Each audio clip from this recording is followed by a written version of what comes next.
Hello guys, AK Mishra Arya institute of competition से AIC Purnia के YouTube channel पर आप सभी का स्वागत है। आज एआईसी के फिर कुछ मज़ेदार प्रश्नों के साथ मैं आप लोगों के बीच उपस्थित हूँ। जैसा कि आप लोग देख रहे होंगे स्क्रीन पर, पहला प्रश्न, 7200 रुपये की ऋण अदायगी 2400 रुपये की 3 वार्षिक किस्तों में ब्याज के साथ की जानी है। 7200 रुपये आपने ऋण ले रखा है, ठीक है, और 2400 रुपये की 3 वार्षिक किस्तों में ब्याज के साथ अदा की जानी है। रेट 8% है। रेट 8% है तो प्रत्येक वर्ष के अंत में भुगतान की जाने वाली राशि क्या होगी? प्रत्येक वर्ष के अंत में भुगतान की जाने वाली राशि क्या होगी? ठीक है, तो आप ऐसे सवालों में क्या करें कि आप तो ये जान रहे हैं, सवाल में ही दिया गया है कि 2400 रुपये के 3 किस्त में भुगतान करना है। ठीक है, तो पहला किस्त जिस समय आप दे रहे होंगे उस समय आपके पास कर्ज उसका 7200 रुपया रहा होगा। 7200 रुपये का 8% निकालना चाहिए। ठीक है, लेकिन मैंने वैसा नहीं करके इसके शॉर्टकट के लिए क्या किया कि 2400 रुपये का ही 8% निकालिया, जो 192 आता है। ठीक है, तो पहले किस्त के लिए 2400 रुपये तो देना ही है, इसलिए कि ये प्रत्येक किस्त 2400 रुपया दिया गया है। इसके अलावे 192 के 3 किस्त देना है, इसलिए कि तीनों बार 124 पर 2400 रुपये पर आपको देना था 192 रुपये। 2400 रुपये का 8% 192 आता है, उसी को मैंने यहां पर लिख लिया है। ठीक है, कि 3 बार 192 रुपये मुझे देने हैं। जब पहला किस्त आप दे चुके होंगे तो उसका 4800 रुपया आपके पास होगा। या तो 4800 रुपये का आप 8% निकाल लेंगे, या तो 2400 आपने लिख लिया और 192 निकला हुआ है ही, ये 2400 का है तो 4800 का इसका 2 गुना हो जाएगा। तो यहाँ 4800 रुपये का 2 गुना मैंने कर दिया, 192 को 2 गुना कर दिया। तीसरा किस्त जब देंगे तो आप 2400 और 2400 4800 रुपया उसे पे कर चुके हैं। अब आपके पास कर्ज उसका 2400 रुपया ही है जो किस्त के रूप में देना है, और 2400 का 8% अलग से देना है। तो 2400 का 8% 192 आया था, तो यहाँ 192 मैंने दे दिया। अब जब आप सबको जोड़ेंगे तो ये 2400 प्लस 192 गुने 3 2976 आता है। 2400 प्लस 192 गुने 2 ये 384 और 2400 2784 आएगा। 2400 प्लस 192 24 1 2592 आएगा। ठीक है, आप फिर से इस सवाल को एक बार समझने की कोशिश करेंगे कि 7200 रुपये की राशि आपने कर्ज ले रखी है, 2400 रुपये की इंस्टॉलमेंट में पे करना है, किंतु 8% इंटरेस्ट भी देना है। 8% इंटरेस्ट देना है, तो 2400 रुपये का मैंने 8% निकाल लिया, जो 192 आता है। तो पहले बार एक्चुअल में आपको 2400 का 8% नहीं बल्कि 7200 का 8% देना था, जो 2400 का 3 गुना है, तो मैंने 192 का ही 3 गुना कर लिया। 2400 जब आप पे कर देंगे 7200 रुपये में तो 4800 रुपये आ जाता है। आपको 4800 रुपये का 8% देना था, तो जो 2400 का 2 गुना है, इसलिए मैंने 2400 को 2400 ही रहने दिया, इसलिए कि प्रत्येक किस्त 2400 है। 192 को ही 2 गुना कर लिया, तो 4800 का 8% हो गया। तीसरे किस्त में 2400 और 2400 4800 जब हम दे चुके होंगे तो हमारे पास उस व्यक्ति का कर्ज 2400 रुपये ही रहेगा। 2400 रुपये पर मुझे 8% देना है, तो 8% 192 रुपया आता है। इस तीनों को जोड़ लेंगे तो ये पहला इंस्टॉलमेंट, ये दूसरा इंस्टॉलमेंट और ये आखिरी इंस्टॉलमेंट आएगा। ठीक है, शायद इस सवाल को समझने में कोई परेशानी नहीं हुई होगी। इस तरह के सवाल अक्सर सीजीएल्स में पूछे जाते हैं, एलडीसी में भी पूछे जाते हैं। ये बहुत ही इंटरेस्टिंग क्वेश्चंस होता, बच्चे लोग इस परप्लेक्शन में हो जाते हैं कि 2400 रुपये की 3 वार्षिक किस्त है, 8% दिया जाना है, इस सवाल को कैसे सुलझाया जाए। ठीक है, तो शायद इस सॉल्यूशन के तरीके को भी आप समझ पाए होंगे, यह बेहद आसान तरीका है। मैं नेक्स्ट क्वेश्चन की ओर आता हूं।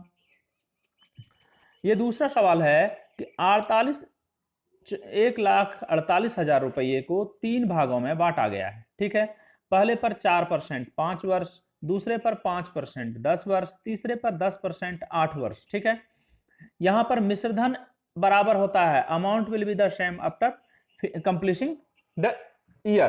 ठीक है, अमाउंट सेम होता है। मैंने पिछले वीडियो के माध्यम से भी आपको बताया था कि प्रिंसिपल हमेशा 100% होता है।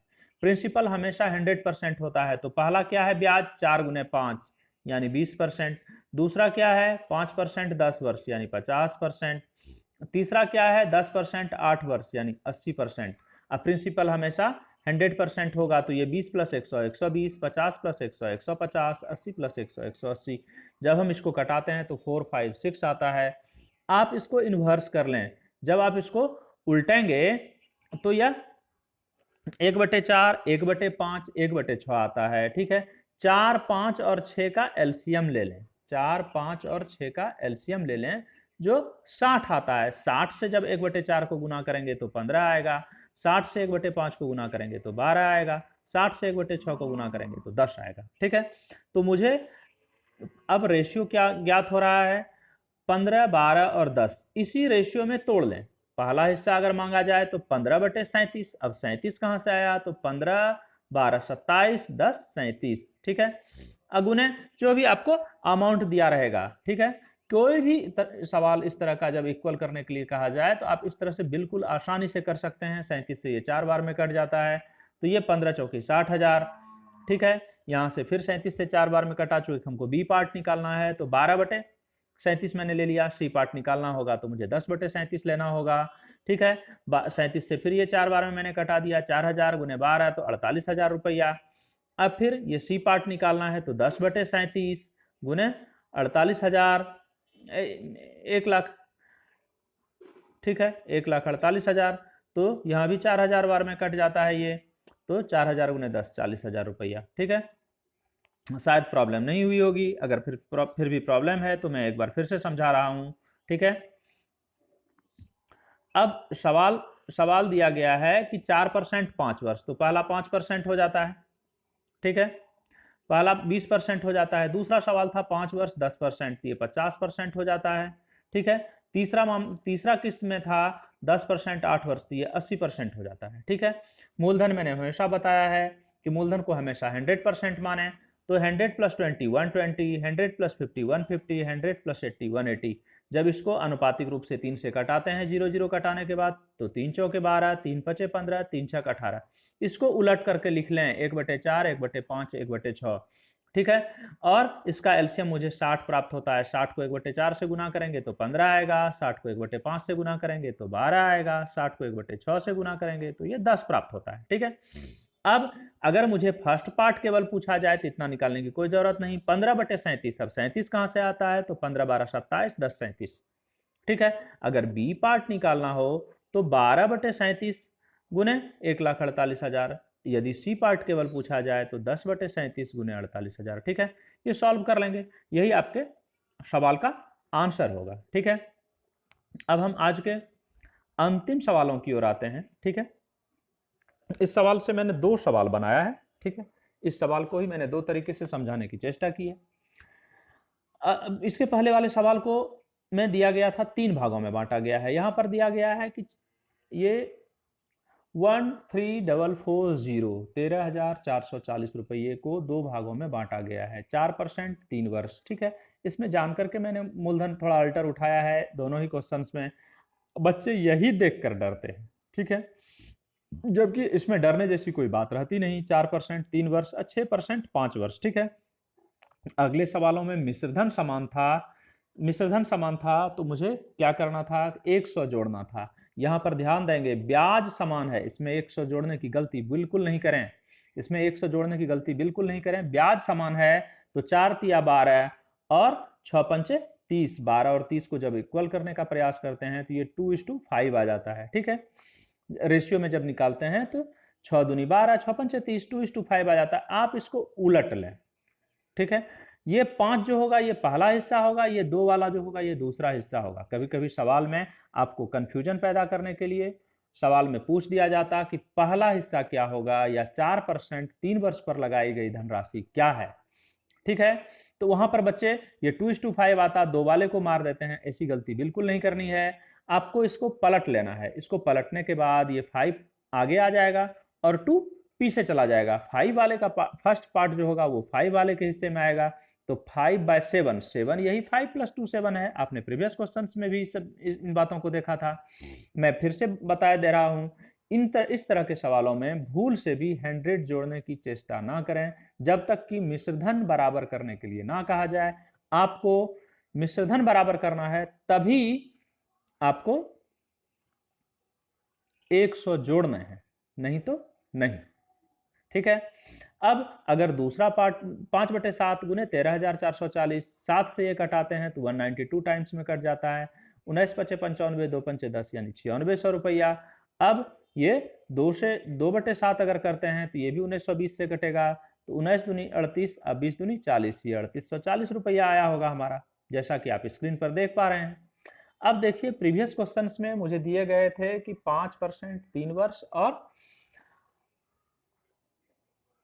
6% 5 वर्ष, ठीक है। तो ये 4% 3 वर्ष तो 12 आया था, 6% 5 वर्ष तो 30 आया था। 12 और 30 का मैंने रेशियो निकाल लिया था तो 2:5 आया था, ठीक है। अभी जो आपके सामने सवाल है सारे क्वेश्चंस वही रहते, ठीक है। क्वेश्चंस में थोड़ी चेंजिंग क्या कर दी गई, वहां पर ब्याज की राशि समान थी, यहाँ ब्याज को 2:3 के अनुपात में रख दिया गया, ठीक है। इससे भी बिल्कुल घबराने की दिक्कत की जरूरत नहीं है। यह सवाल इस तरह से अक्सर पूछे जाते हैं। एसएससी सवाल को घुमाने में हमेशा अग्रगण्य रही है, ठीक है। आपको सवालों के मिजाज को समझना होगा, तभी आप एसएससी जैसे बड़े प्लेटफॉर्म पर पहुंच सकेंगे, ठीक है। दोनों राशि पर प्राप्त एसआई, सवाल सब कुछ वही है, केवल एसआई वहां जो इक्वल था, यहाँ एसआई के रेशियो को मैंने 2:3 कर दिया, ठीक है। तो आपको पहला क्या मिला था, 4% 3 ईयर मैंने लिख दिया, दूसरा मिला था 6% 5 ईयर, 6% 5 ईयर लिख दिया। ब्याज का रेशियो 2:3 था, मैंने 2/3 कर दिया। जब इसको आप कटाएंगे तो ये 5:3 आ जाता है, आप देख लेंगे कटा करके। ये 2 से 2 बार में कट जाता, 4 से फिर जब कटाते हैं 2 तो 2 से 3 बार में 6 कट जाता, 3 फिर से कट जाता, ठीक है। 3 कट जाता तो 5 और 3 ही हमें शेष मिलता है। 5 और 3 जब बच गया तो 5 और 3 में ही इस पैसे को बांट लेना है, 5 और 3 के रेशियो में ही इस पैसे को बांट लेना है। पहला हिस्सा जब पूछा जाए तो 5/8, ठीक है, इसलिए कि 5 3 8 आता है। दूसरा हिस्सा पूछा जाए तो 3/8, ठीक है। आप देख ही रहे हैं, मैंने भी यहाँ पर कटाया है, कटा करके स्पष्ट रूप से लिख भी दिया है। 3 से 6 को कटाया 2 बार में, 2 से 4 को कटाया 2 बार में, 2 कट गया, 2 कट गया तो यहाँ पर 3 बच गया है, यहाँ पर 5 बच गया है, ठीक है। तो रेशियो यही हमारा 5:3 आया है। मैंने पहले भी कहा था रेशियो को पलटना है, रेशियो को बदल लेते हैं तो 5:3 आता है। पहला 5/8, ठीक है, इंटू 13440, दूसरा 3/8 13440, ठीक है। तो ये 1680 बार में कट जाता है। 1680 से 5 गुना करना है तो 16 पंचे 80, 8 पंचे 40 यानी 480 और 400 8400।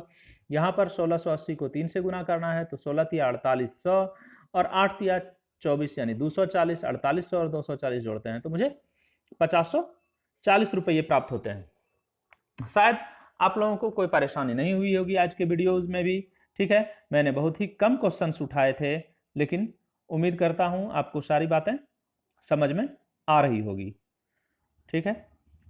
धन्यवाद। अगले वीडियो में मैं पुनः आने की चेष्टा करूंगा कि कुछ और भी बेहतरीन सवालों के साथ